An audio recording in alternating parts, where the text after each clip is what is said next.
و ذکریش خۆشەویستەکانم خۆشەویستترین تشتە لە لای خوای تەعالا سەبەبی ڕزگاربوونی ئێمەیە خۆشەویستەکانم ئەتپارێزێ لە کوفر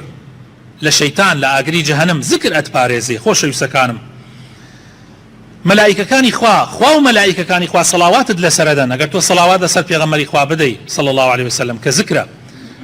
بەهێزترین سلاحی ئینسانی ئیماندار چەکی ئینسانی ئیماندار ذکرە باشترین عمل و پاکترین عمل ذکرەکانە ذکرە خۆشەویستەکانم عملەکانی ئینسان زۆر بەرزەکاتەوە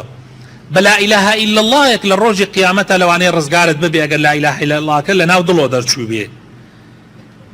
ترازووی ڕۆژی قیامەتت زۆر قورسەکاتەوە ترازووی چاکەکانت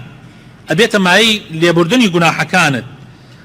مەجلیسی ذکر مەجلیسی مەلائیکەیە مەجلیسی پێغەمبەرەکانە مەجلیسی بەختەوەریە مەجلیسی لێبوردەیی خواییە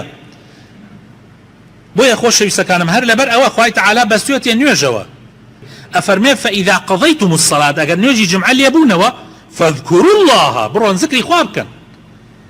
فإذا قضيت الصلاة فانتشروا في الأرض وابتغوا من فضل الله واذكروا الله كثيرا أو آياتكيتر درباري نوجه بعام أم جاء فرمي أي بسيط الرجوع ولتكملوا العدة ولتكبروا الله على ما هداكم بس تويتي حجوا فإذا قضيتم مناسككم فاذكروا الله كذكركم